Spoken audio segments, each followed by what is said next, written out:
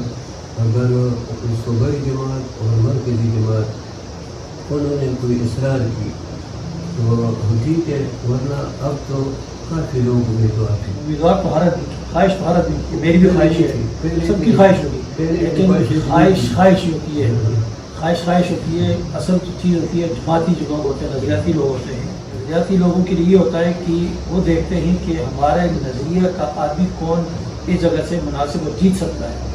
کیونکہ ہم تو جماعتی لوگ ہیں, ہم کہتے ہیں جماعت کو فائدہ ہو, یہ کہتے ہیں میری ذات کا فائدہ, ایک ہے جماعت کا فائدہ. اگر آپ بھی دیکھیں گے کہ جماعت کو کس چیز سے فائدہ ہے, آپ کے کھڑے ہونے سے فائدہ ہے یا کسی اور آدمی کے آنے سے فائدہ ہے. تو یہ جو چیزیں اصل یہ ہے نظریاتی لوگوں کا, تو یہ ہوتا ہے کہ جماعت کو فائدہ کس سے ہوتا ہے. تو خواہشیں تو سب کی ہوں گی, تو خواہشات کے اوپر عمل کرنا تو دنیا میں تو ہو ہی نہیں سکتا, آخرت میں خواہشیں پوری ہوں گی.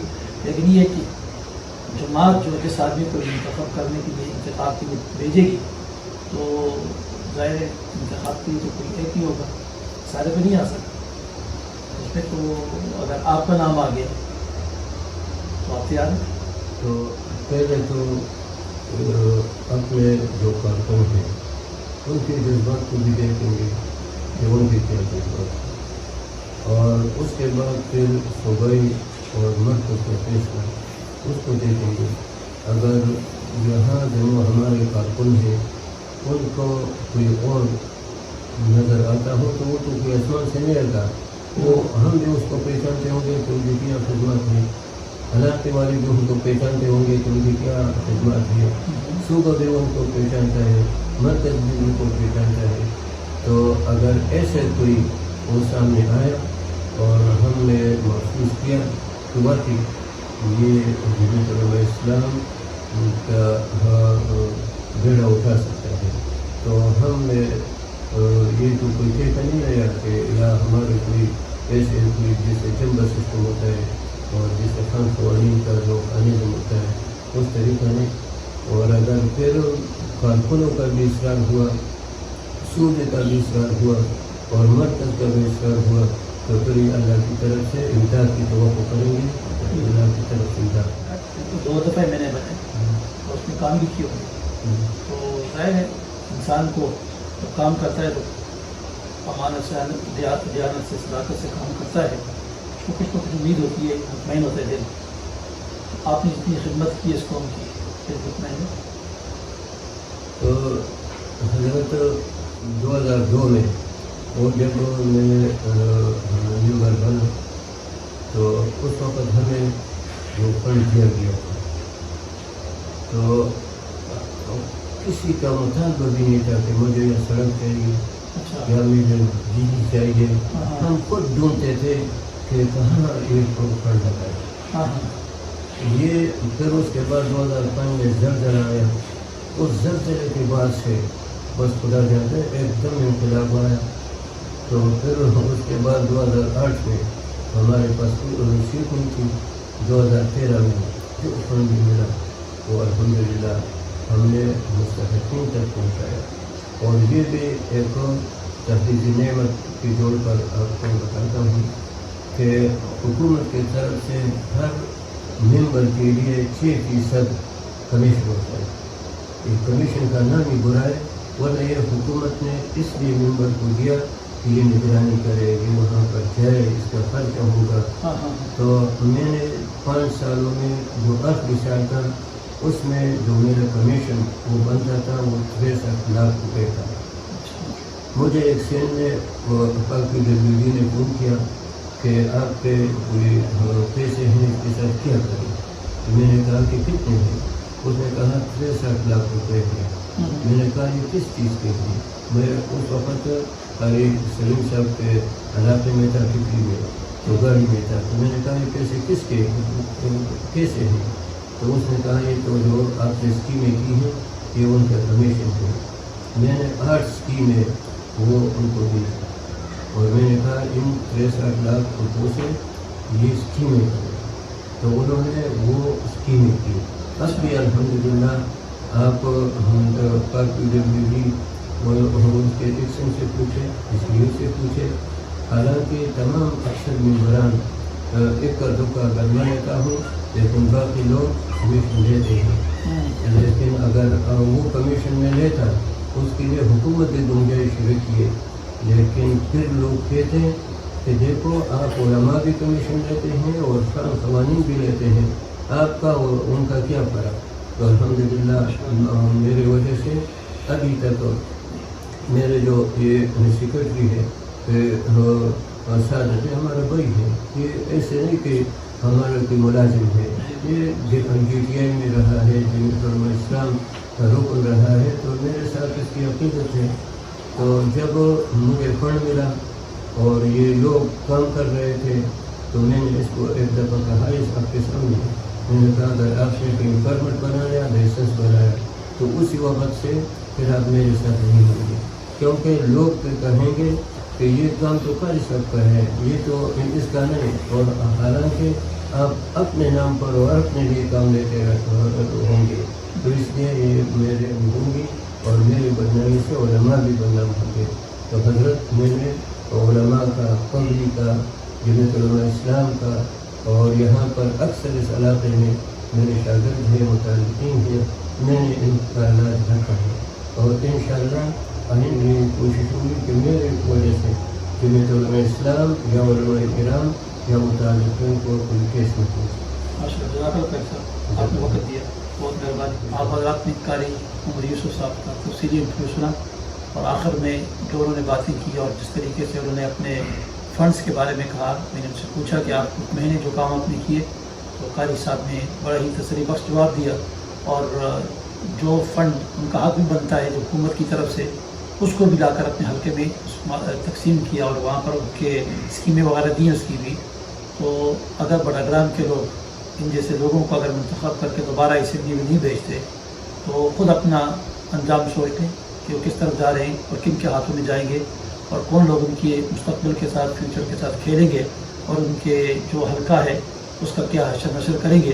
قاری صاحب کے دروازہ ہر وقت کھلا ہے، مدرسہ 24 گھنٹے، یہاں آپ کوئی بھی آدمی اپنی رسائی اس کی ہو سکتی ہے، کسی وقت بھی آ سکتا ہے۔ تو قاری صاحب کا میں مشکور اور ممنون ہوں، انہوں نے وقت دیا، اور آپ لوگوں سے بھی میں یہی خواہش رکھوں گا کہ آئندہ آنے والے الیکشن میں بھی آپ ایسے لوگوں کو منتخب کر کے بھیجیں جو امین بھی ہوں، دیانتدار بھی ہوں، جو اپنے سیکٹری کو بھی کہیں کہ میرے نام پر اگر کوئی کام کیا تو آئندہ آپ میرے ساتھ، آپ کا کوئی تعلق نہیں ہوگا، نہ کہ بہت بڑا قریبی رشتہ اور تعلق ہے ان کا آپس کا۔ اور اسی طریقے سے جتنے بھی کام کیے انہوں نے بڑی امانت اور دیانت سے کیے، اللہ تعالیٰ نے خیر نصیب فرمائے۔